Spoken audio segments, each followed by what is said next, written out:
All right, guys, Joseph here.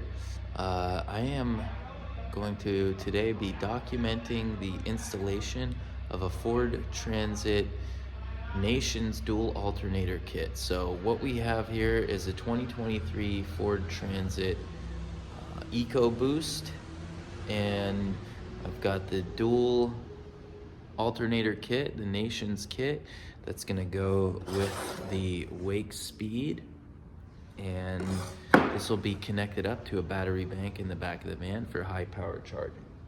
So already what we have here is the van is up on ramps for easier access underneath, and we're getting ready to install this, and I'm going to document the process. 2023 Ford Transit EcoBoost.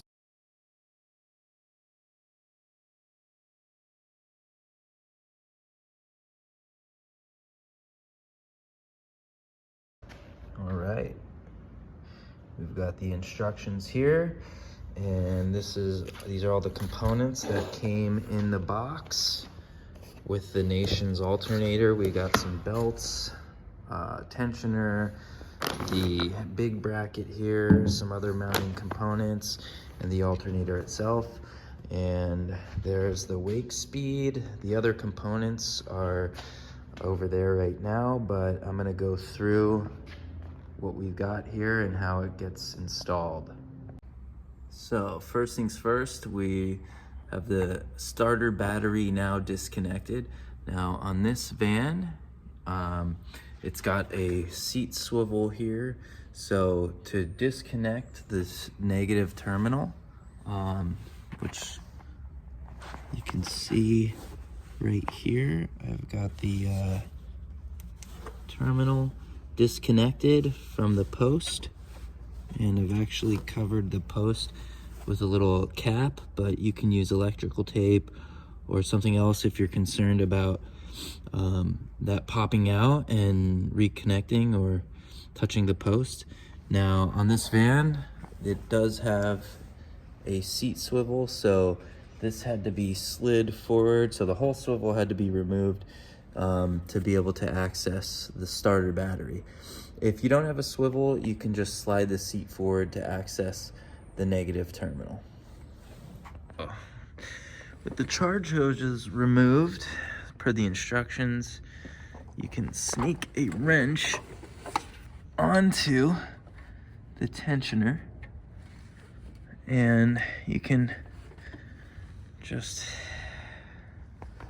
see if we can get, you can see my wrench is on the tensioner there, and just push it up towards the engine, towards the top of the vehicle, to release tension and remove the drive belt. You can see I already have the drive belt removed, and that wrench could come right off. So that just goes on the bolt on the front of the tensioner. And now to gain access to the AC compressor, these hoses will be removed from the top of the van. So this is not in the instructions. I'm gonna remove them so I have access to the compressor bolts here. We have a view from the top left of the engine, and you can see these components here that are going to need to be removed, along with any of the associated connections to them. All right, so here we go. Those two ducts were removed.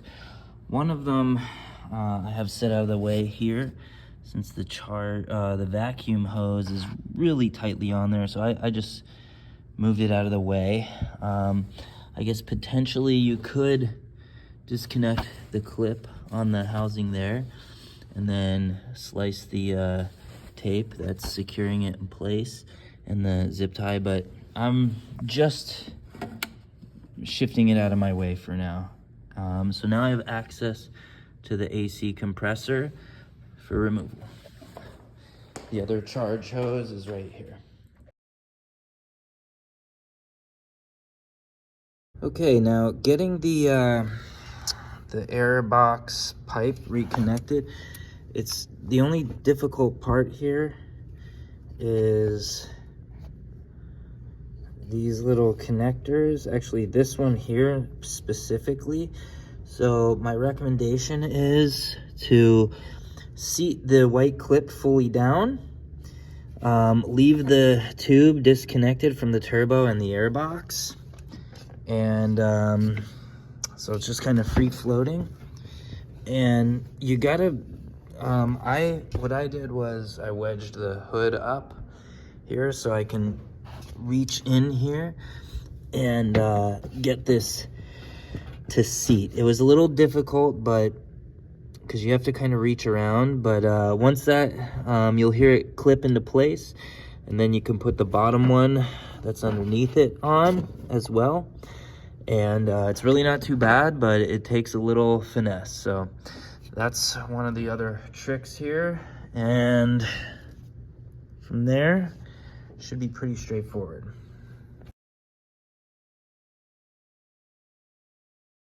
All right, so we're looking under the driver's seat here, and what we need for the Wakespeed is a signal from the ignition. Now on the Ford Transit, you have this little connector here, and you need this pigtail.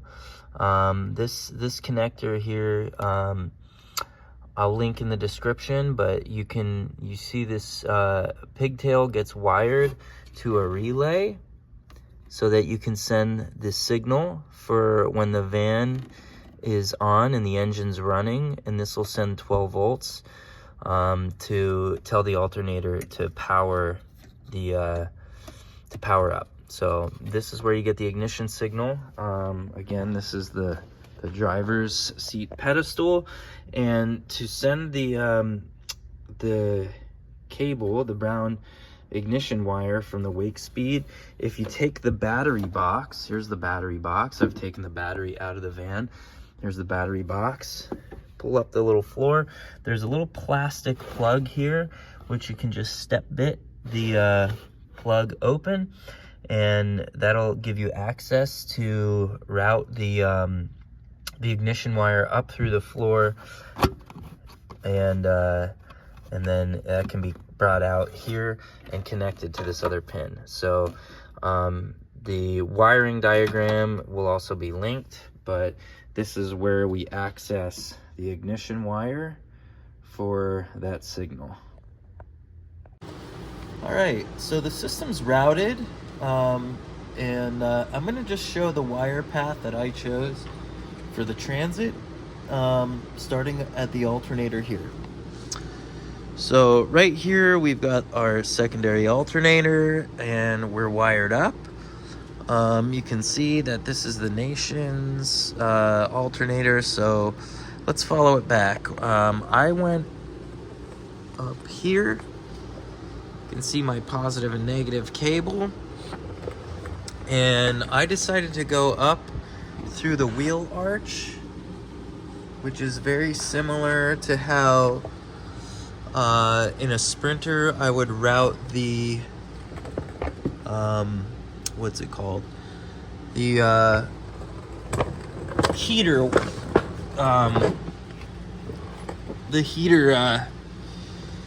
hoses for doing a ISO temp. Now the only difference is in the Transit there's no wheel arch guard, so there is potential that these will get a little bit of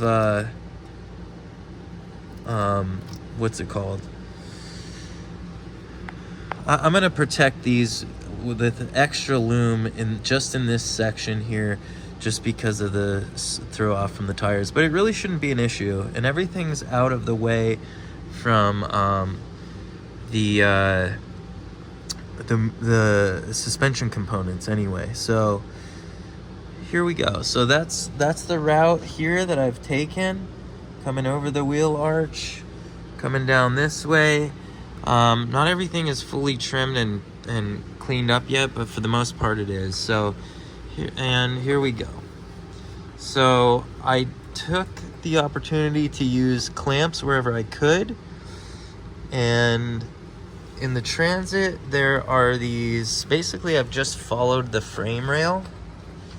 So looking down, you can see the battery on this van is in the rear wheel well section. So we're just following the frame rail. He already had this here, otherwise I might have mounted them to the sidewall, but I couldn't. So now in this frame, these are actually 1/4-20s into the hex.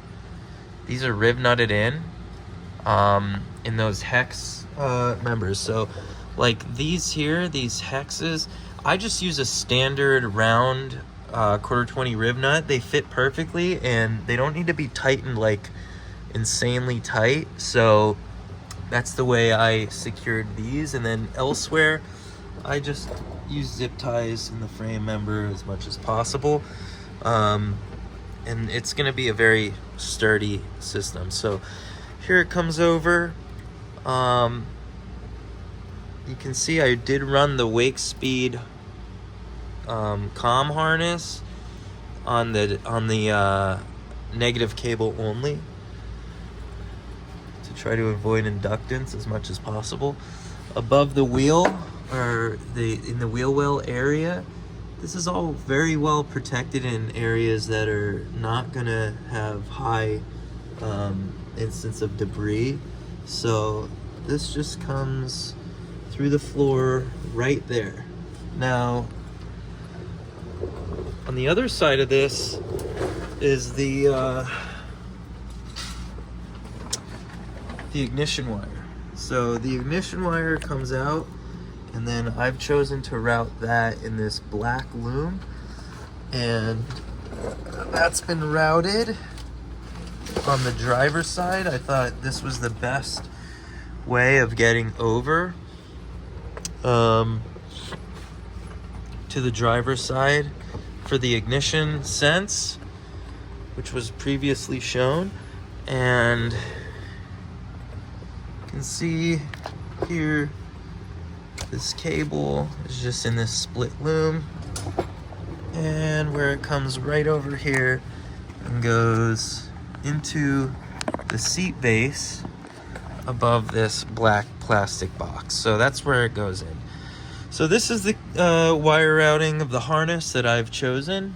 Your installation may vary, but this is how it's going to work for me. Now, one last note is, once this van comes down off the ramps, what I am going to do is take this front passenger side tire off and do one last securing of the components in this area, so it'll be really in there well. That's that. So in a final note, this is the Wakespeed where I have it connected to the batteries. So it's in the battery compartment. I had previously tried to use the Renogy cables to connect it to CAN, as it is a configuration option in the Wakespeed app. However, it didn't want to take the communication of the CAN system. So that sucks, because I was hoping to get the batteries to communicate directly to the Wakespeed. Otherwise, what I did here was I mounted the battery temp sensor on the case of one of these batteries. I know it's only one sensor, but there's that. And then where my Wakespeed comes through the floor, actually, so this is on an MRBF here. Those big cables are from the alternator, and this is where it all comes through the floor. I have it secured really nicely so that nothing touches the hole that was cut through the floor. And then I have my shunt protected here. So that's that there. Now, all right, so that's basically the majority of this install. This is really the tips and tricks portion. I'm not going to go through configuring the Wakespeed with the Wakespeed configuration utility. and I'm not going to go through the entire rest of the Nations alternator install. All of that stuff is pretty well documented in the instructions, and you should read and understand those. So this is really more or less the tips and tricks on doing it in the Ecoboost Ford Transit 2023, and also some insight on routing the wires. So I hope this was helpful. My setup specifically ended up, I tried to connect it to CAN like I said, but it didn't want to lock in, and so it's currently configured as just a generic lithium setup. Now the thing has been tested. You can also see I put this switch directly on the Wakespeed so that the Wakespeed, there is a way to turn the Wakespeed on and off at the batteries that allows you to make sure that you're not disconnecting the batteries, and there will be a little caution sign there. So yeah, everything has been tested. It's getting power, it's running properly, and other than that, the system, I'm gonna finish up with cleanup here and send this thing off. So hope this was helpful, and if it was, subscribe, like, do all those things, and we'll see you on the next one.